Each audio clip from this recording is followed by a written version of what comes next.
David, and you're listening to the Tonebase Classical Guitar Podcast. I've just confirmed a couple new interviews for this season, heading out to New York next week to conduct some interviews with Tonebase artists Ben Verderi, Gohar Vardanyan, and David Leisner.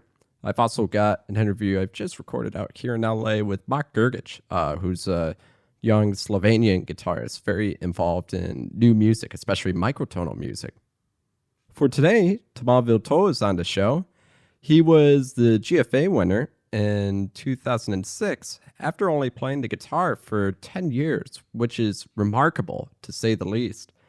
He's also a newly appointed professor at the Peabody Institute of Music in Baltimore, so I met up with him a couple months ago while he's getting settled out in Baltimore, and we had a really fun conversation. I also wanted to note when we're referring to Nick and Paul, this is Paul Odette, the early music specialist, lutenist, and Nicholas Galusas, both professors at the Eastman School of Music, who Tomas studied with for his doctorate of musical arts. He was a student of Roland Dion's in Paris before he passed away, so I thought I'd play an excerpt from his Naxos recording he did after winning the GFA competition. I really enjoy the way he plays Roland's music, so here's a fun piece called The Clown Down.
I was listening the other night to your album, Dances Through the Centuries. Oh yeah. And I loved your interpretation of the Chaconne. It was very different in regards to interpretation in a positive way. I really enjoyed it. It's very refreshing. It's different. I didn't really work on that with him before I recorded it with Paul. And I did after I recorded it. And as soon as I did, actually, even the next day, I was like, I should have done this like this. Or like, yeah. Well, you can always go back and forth. Yeah. Yeah, no, this is the really cool thing with Baroque music, I think. Like you just do a version and you're like, oh, I should have done this and all that. Or not should have, but I could have. And I might, record it again in the future. And for sure, it'll sound much different. Yeah. No, it's, the famous Canadian pianist Glenn Gould, I know he started his career off recording the Goldberg variations and then finished it with two very different interpretations. I really appreciated how you're not afraid to change tempos or tempi with the Chaconne. I remember I saw Paul give a lecture before a masterclass, and he was talking about how he was teaching at a festival, and he heard this Brazilian guitarist warming up, and he was playing this really amazing Brazilian tune, and just amazing passion and feeling behind the music. And then he played in the masterclass some Bach, and it was just the most stagnant, boring way to play it. And he asked, "Well, why are you playing it like that? What happened to what you were just doing before?" And he makes the argument that Bach was alive when he wrote these pieces. I think a lot of times we get very scared with early music. And Bach is a special case because it's even like people who don't know anything about early music and call themselves specialists of Bach. Which is like it's Bach is not his own planet, and there's so much more than he's part of the musical current of the time, and it's a little weird to actually view him as like this god, which like obviously like he's probably my favorite composer, but he's a musician, Yeah, and we do get, and same with me, he's one of my favorites, but we do get caught up in when we think of Baroque music, myself included. A lot of us only think Bach. Yeah, and there's so much great music out there, even from the other Bachs. No one knows about the other Bachs and the general public. Yeah, and, that's true. What else was on that CD? So it was dances throughout different centuries. Yeah. So and then it was the Tedesco piece, variations through the centuries. Oh, okay. Which kind of gives the name to the album. Yeah. And it starts with the Chaconne, which is not a Chaconne, but it's called the Chaconne. And it ends with a foxtrot, and that did like kind of the transition to the Sergio Assad Brazilian suite, that he wrote for me. Yeah, tell me about that piece. That was when did Sergio write that for you? 2013, 14, I think, around that time. And it's a multi-movement suite, right? Yeah, it's got 5 movements. It's the Suite Brasileira number 3. He wrote the number 4 after, and number 5 he sent it to me not too long ago. It's written for a guitarist in Ireland. I haven't heard it played, and I haven't started it. I've looked at it, and it looks really great. I have to play it soon. I haven't had really time to learn anything new. Well, I have, but yeah. Well, it's tough repertoire. Procrastinating. For sure. Yeah, I know that feeling. Yeah. How did it go about having the third suite read it for you? Did you approach Sergio? I knew Sergio before. I met him 2008 or 9 or something. I don't know. Probably even before. In San Francisco, I was studying there. He was a teacher there. I was studying with Mark Teichholz, but he was, Sergio was there. So, and then I saw Sergio in Tucson at like a party, and they were playing a concert or something. And I just asked him, would you write a piece for me? And he instantly oh yes, of course, let's talk. And so that's how it came about. Oh. I got a grant from Northern Trust in Phoenix. So they gave me the money for the piece. Oh, that's fantastic. Yeah, it was great. We in an earlier episode last season, we talked about his newly composed The Walls piece for guitar solo and orchestra that Bill had commissioned. It was kind of a similar story. Bill was just talking to him, and he said, "Sergio, how about you write me a piece?" And it's so great to hear such a accomplished composer Yeah. like him is so excited to Yeah, he really is. write as many pieces as you can for his friends and colleagues. Yeah. And He's amazing. is the third suite published now? Oh yeah, it's been published for a couple of years, 3 years. Maybe. Oh, okay, very Yeah. cool. It's played actually quite a bit. And have you taught the suite? Do you have Yeah. people? Yeah, a few Well, students. that's got to be an interesting It's experience. a little because when I was playing it and no one was playing it, I was very confident about the piece, like I was the only one playing it in the world, You had the interpretation. Yeah, so I would just go on stage, play it, and now I know people are playing it, and it's much more nerve-wracking when I play it, Yeah, 'Cause play pieces, a lot of people know Yeah. it's always scary. it really is. I try to keep repertoire where that not too many people play. Oh no, and it's not always easy, but yeah, I get way less nervous. Yeah. Yeah. Scariest piece for me or song for me to play is Bohemian Rhapsody. I do an arrangement for solo Oh, yeah? guitar. And it's a lot of fun. And all of my friends are always saying, oh, you should play that again. But it's terrifying because everyone, absolutely everyone, Well, knows yeah. every part. I mean, this for Yeah. sure. Everyone knows this. Yeah. So what's on the program now? Are you I'm playing. Well, I just changed it for like the next concert in 3 weeks. I'm playing a lot of romantic music again in the first part, some Cost and some Soar, and then some Brazilian stuff. So Oh, okay. I'll play the Suite by Assad, great? the number 3, and then the Suite Popular Brasilienne by Villa-Lobos, Very nice. and some Dians, I think.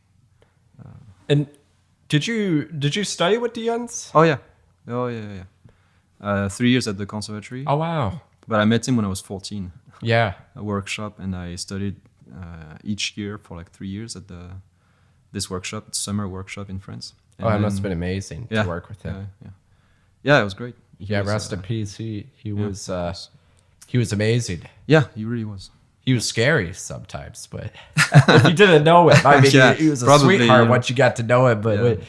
But that's true with lots of people when you you don't first see know them. them, like, and you've heard about them, and they always seem like very impressive, but they're always nice people. In the guitar world, most people are very, very nice. very humble, down to Yeah. earth people Yeah. a lot of the time. Yes. When you studied with him, were you studying mostly his compositions, or I tried to play as much as his pieces as possible, but we were, playing everything, like me and all the other students. But yeah, I was trying to play his music. yeah? Le Tria est là, the Saudade, Songe Capricorne, all those pieces that I still play. And he was just a masterful transcriber. Oh yeah, as arranger, well. yeah. Have you seen it's just been released, this book. I forgot who published it, but it's all these Piazzolla arrangements that Oh, he yeah. did. They're just Yeah, they did this They're for phenomenal. Oh my goodness. I haven't looked at them actually. He did this for Thibaut Covin, I think, yeah. and I haven't heard them. I didn't even know they were actually finished. Yeah, no, it's a very nice collection, and in the intro of the book, they actually have letters between Sergio and Roland talking about some of these arrangements and other guitars. It's he was truly a phenomenal musician with everything, with performing, improvising, transcribing, composing. And I saw it. I was looking through your discography a little bit last night. I saw you actually have an improv piece in your CD with the Suite yeah. Brasileira. Yeah. Was that kind of a little homage to Roland? No. I've always done that little improv. I mean, maybe it was because of him. I don't know. I met him when I was 14, so who Yeah, knows, yeah. like how much of Yeah, I don't know. But I do this sometimes. Even at concerts, I start with like an improv, or I improvise like a little bit before before like a piece or something in between pieces. It's not like I don't sit there and like. Not like he did, like he was like starting the concert, then he was improvising something, and then there was like applause, and he would start. When I do this, it's really just to when I tune, like in a certain key, and it's just to try the fingers and see, like a little bit. So it's like a intro to the pieces, and I usually don't stop, I just go just through. kind of go into it. And I did this when I was recording it. that suite because I finished a piece before in like a key, I don't remember, and then the suite was starting in another key, so I did like a little transition. Okay. But I wasn't like recording it as an improv, you know. It's just like when I edited, this is how I started the piece, you know. Yeah, yeah. So I kept it. I put it on a different so it track. just kind of made it there. Yeah. Oh, that's funny. Yeah, it kind of Gives makes the time for transition. the guitar to settle as well in the tuning. Yeah. I don't know. I've always done this. I don't like improvise, you know. Well, I'm not like a jazz guy, you know. Like I'm trying. But in early music, it's very common in between. Yeah. In between different sets yeah, of for different keys. You know, a lot of times, Yeah. at least from what I've seen, the continuo player will. Yeah. Oh yeah. You know, it's one of my pet peeves with guitar, or with classical music. It just seems people get so scared that everything has to be just perfect, and Yeah, I think we sometimes lose perspective. Yeah. Oh yeah. You don't have to tell me. Yeah. Classical music in general now, because it's taught at school, and it's got a big problem is that you don't need to actually know the music to play it, because you have a score. If you want to do this with any other style, it's impossible. You can't take a jazz chart and just play the notes on the chart. It would sound, you know, not like jazz. Yeah. But classical music, you can totally do it. You know, you take a score by Mozart, you play through the piece. Even if you've never heard Mozart before, or you know nothing about classical style, you will still be able to play the piece. You're talking about Glenn Gould, you know, he didn't really know that much about Baroque music. So when he plays the Goldberg variation, he plays the score, and he plays his idea of it, you know. Yeah. But and it's Glenn Gould, obviously. So you know, there's a great musician behind it, and he's making a very personal thing with it. But he was able to play it without really knowing anything about the style. Oh, I had no idea about that. Yeah, I mean, and Because he wasn't playing on period instruments, right? He was playing on just piano. a normal standard. Yeah. Yeah, so tempis are, you know, not. I mean, it's just there's so much like I remember like a few days ago I had like someone play the Goldberg variations, and I was like, nope. Yeah. No, it's Turn that off. But piece anyway, like that, I if it's understand. not pulled off. No, but it's musically, a whole. Of course, there's a whole movement, you know, aesthetic movement behind it of the time, and it's very valid. It's a historic performance, but it just shows you that classical music you can play without knowing anything about the actual music, and that's a huge problem because then, you know, especially students, they're taught to play note perfect, and they forget that it's actual music, you know. And so, you know, like I see it all the time when I play a piece that's been played, you know, and I add like little ornaments, or like, I don't know, I change the tempos, or change notes, you know. Yeah, You know, yeah. like it's like sacrilegious, you know. And I hear people like, what, you know, like how dare you, you know, like it's like this sounds good, it sounds good. masterpiece thing. You're not supposed to touch it, you know, like just play exactly the notes as they are written, the way it's always been played. But that's boring. That's not what we're supposed to do. You know? Absolutely. Yeah. And also, you know, when you see jazz musicians, a lot of times learning music by ear, and you seem to understand on guitar, it's the fretboard, you know, other instruments, different things. Yeah, techniques. But they just seem to, a lot of times, just understand everything about the music better behind the guitar, behind the musicality of the phrasing. It is. I kind of wish I started off playing, learning by ear, because I kind of had more of traditional kind of upbringing, learning the guitar. I started with sheet music, and in ways it's great. You know, I'm very comfortable reading sheet music. And I got a lot of jazz buddies who would say, "Oh, I wish I could read music like you." But I think learning by ear and using more that creative side of the brain, it definitely takes more time to develop. Very important. Yeah. But there's also the other problem on the other side is that classical music, it's a score, and then the work of the classical musician is to understand the score. And if you just learn by ear, you will not know what the score says, because you will actually just listen to someone give you his version of it, and you have no idea what they're doing with it. Yeah. So you have to go back to the score to actually be creative and be personal with it. Yeah. Which is, playing by ear in classical music is going to be a big problem. Yeah. But in any other style, in jazz, because it's very creative, and there's a standard that you hear many people play differently. So then what the actual standard is, and then you do your own thing on it. But classical music, you have to go back to the score. So it's it's this double-edged sword thing. Yeah. Yeah. Really, the perfect way is to be able to do both, I guess. Well, you have to be creative with the score and understand that it's still just a score. It's a means for the composer to kind of tell you what he hears in his head. It's not like it's just paper. It's ink on paper. But you have to have it to actually it's an intellectual process. Yeah. That's classical music. It really is. You have to really understand as much as you can what the composer wanted to say, and if you understand that, give your own approach.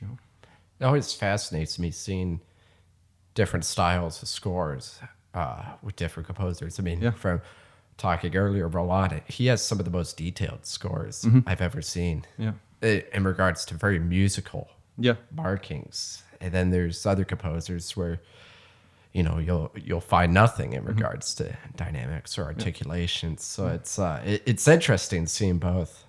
I find a lot of times I forget to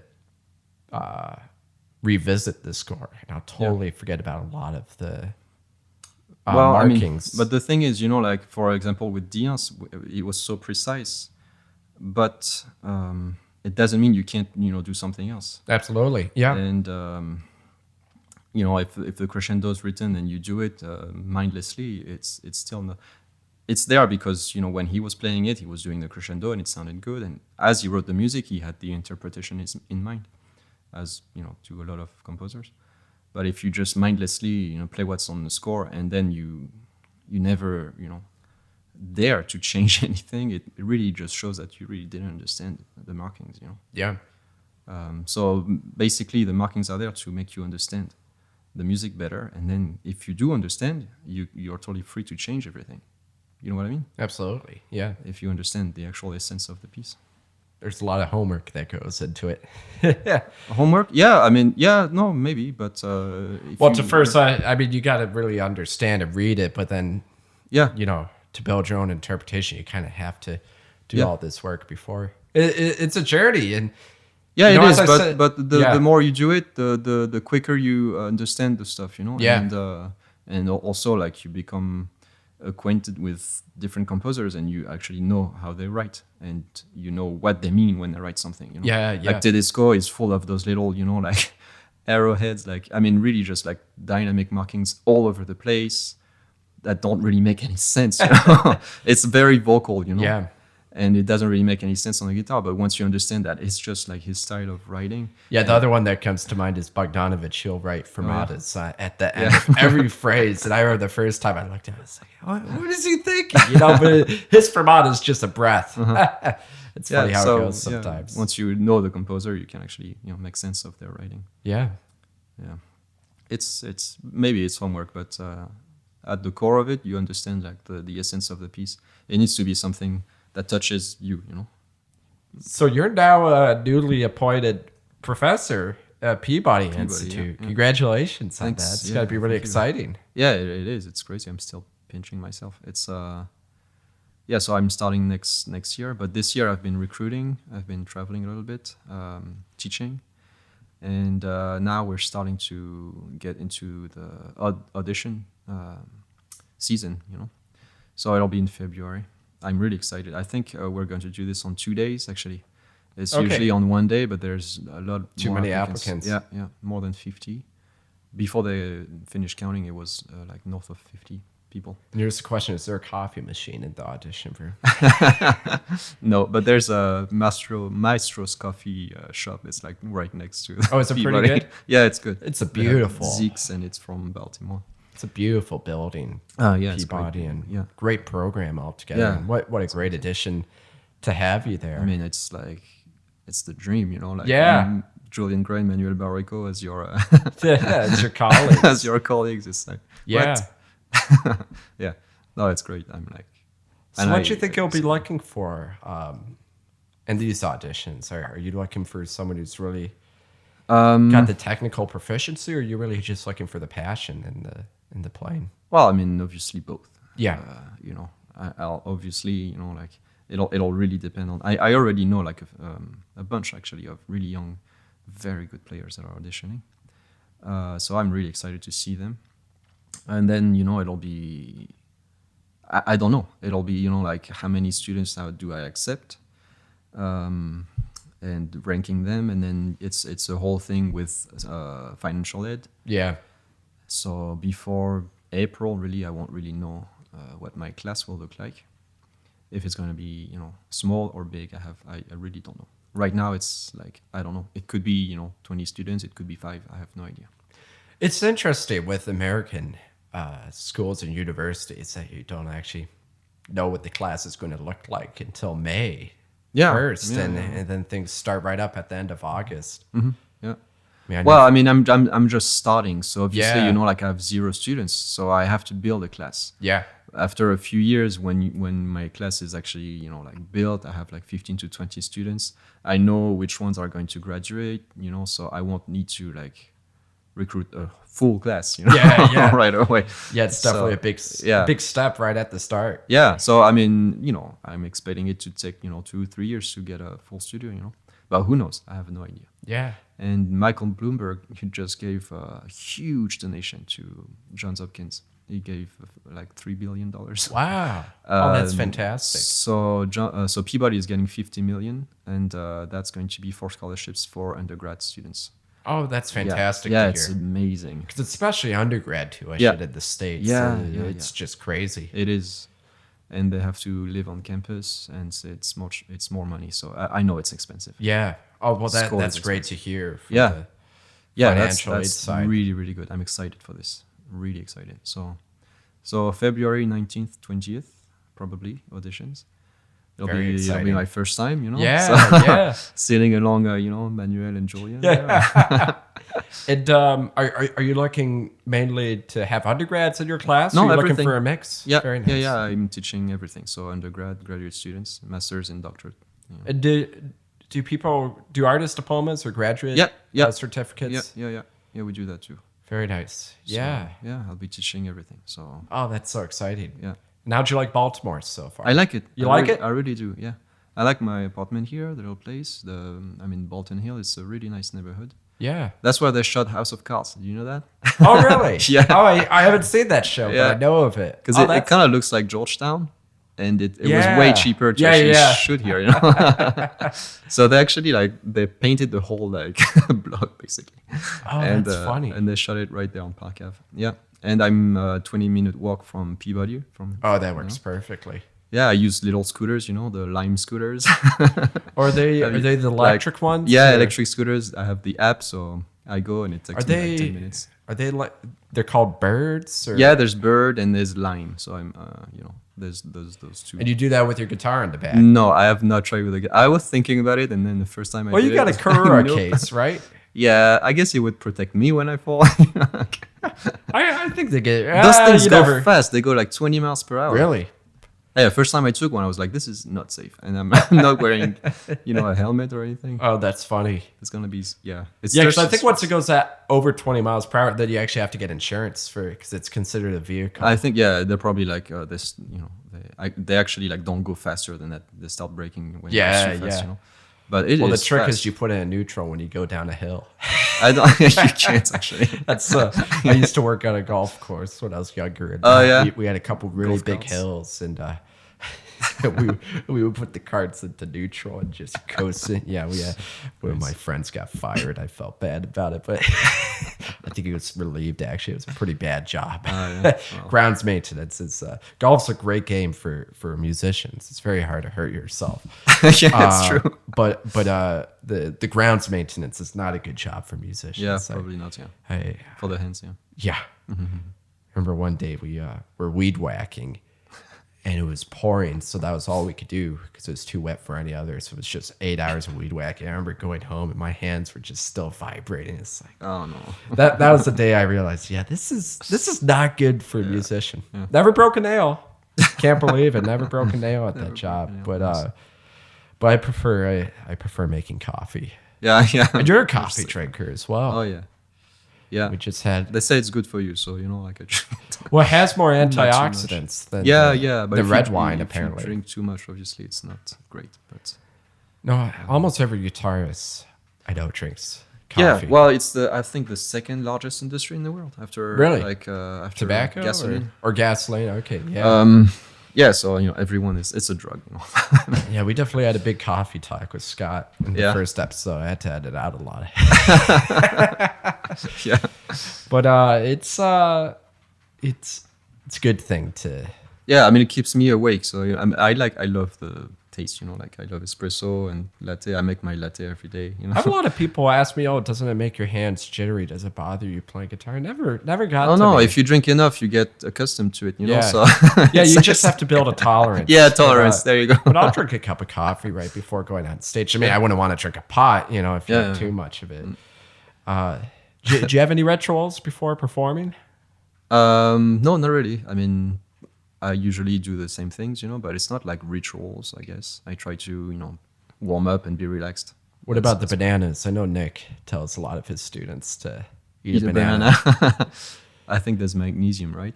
So, the potassium or something. Potassium. I think a lot of it's just superstition after a while. Yeah. Well, I don't know.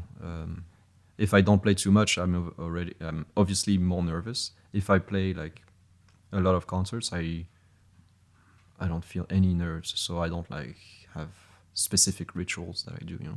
Yeah, it's funny how it goes in waves sometimes. Like Yeah, if you're in well, the it's middle of a just tour habits, and yeah. kind of get in the swing of things. Yeah, completely.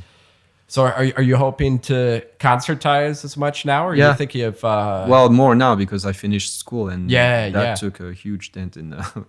Yeah, I remember seeing some of your Facebook posts with Yeah. just textbooks in the warm-up room behind stage. Oh god, yeah, I still have them there. I mean, all my flashcards. I thought I All would the- burn them, but I kept them. No, it was intense. The doctorate there. I mean, you barely get to practice and playing. Well, I did it the second year of my doctorate. I was playing in the fall semester. I played like 10 concerts or something, and it was horrible. I was writing papers on planes. I was sending them like in hotel lobbies, like I had to go Get on on the computer and- Wi-Fi. yeah, it was horrible. This sucked. I remember really I was staying at hotels and writing papers until like 4 a.m. because I had to sit back the next day. And reading books on planes. I said no more. It's got to be a relief to.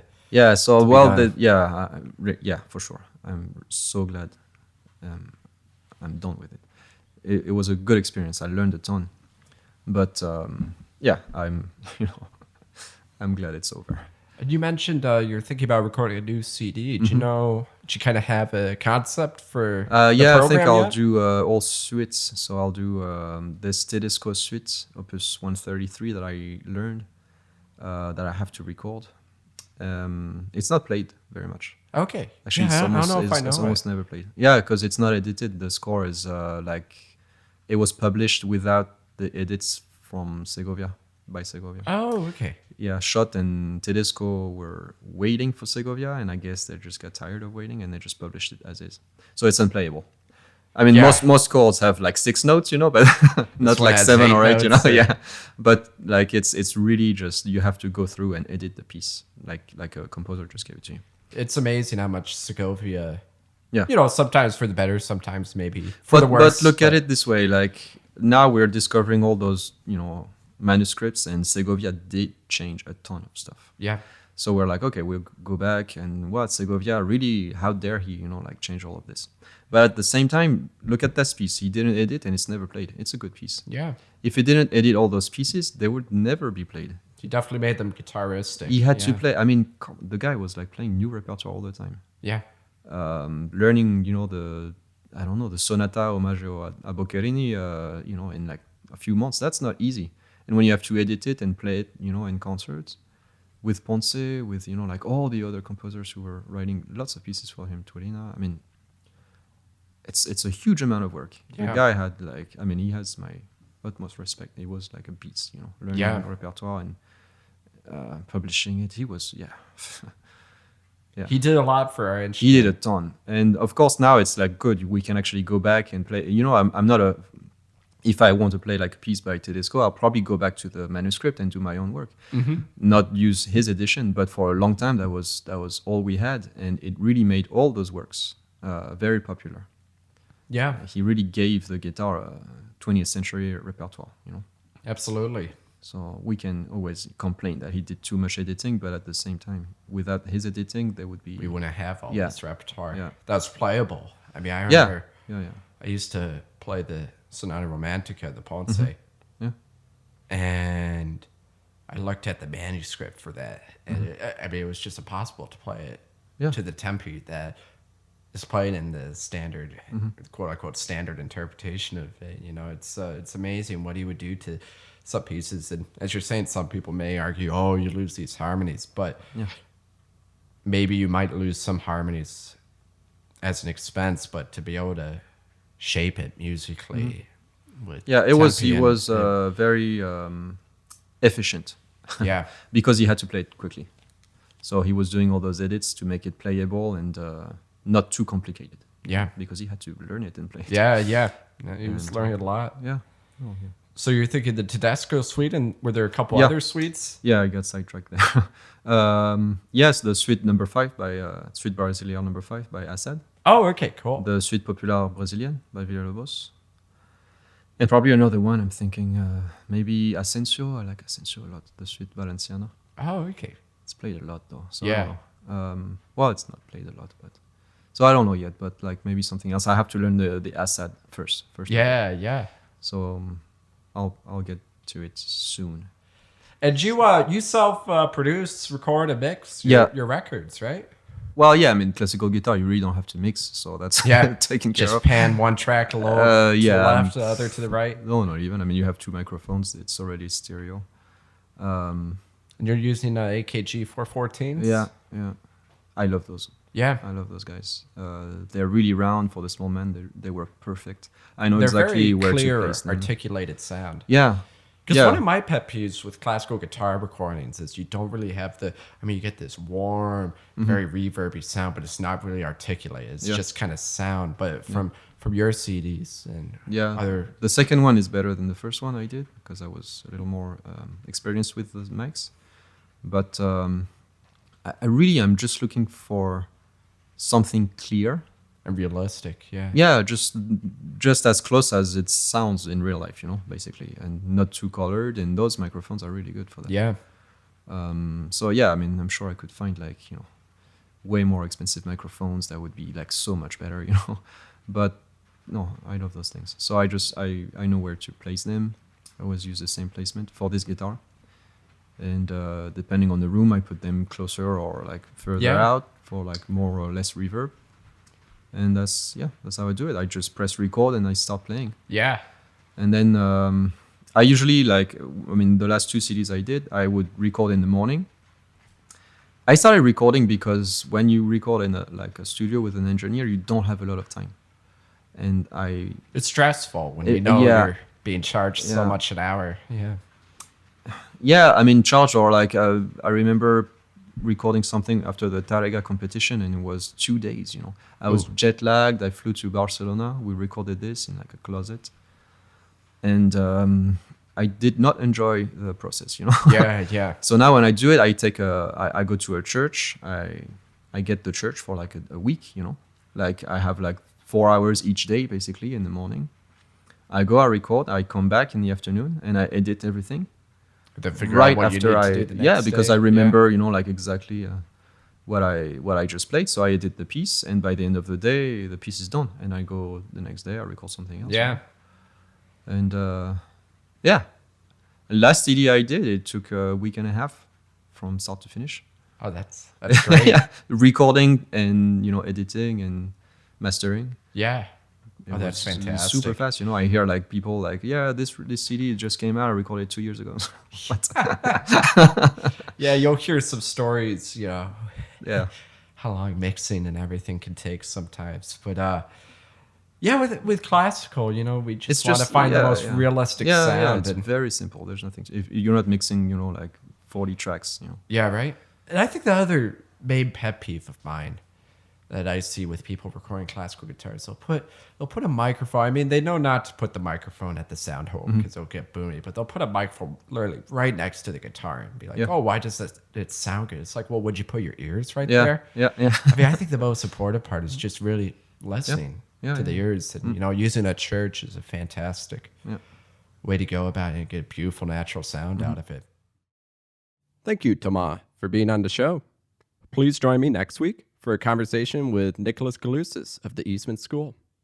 I'll leave things today with Thomas' recording of Bach's famous Chaconne that we spoke of earlier. I'm David Steinhardt, and we'll see you next time for the Tonebase Classical Guitar Podcast.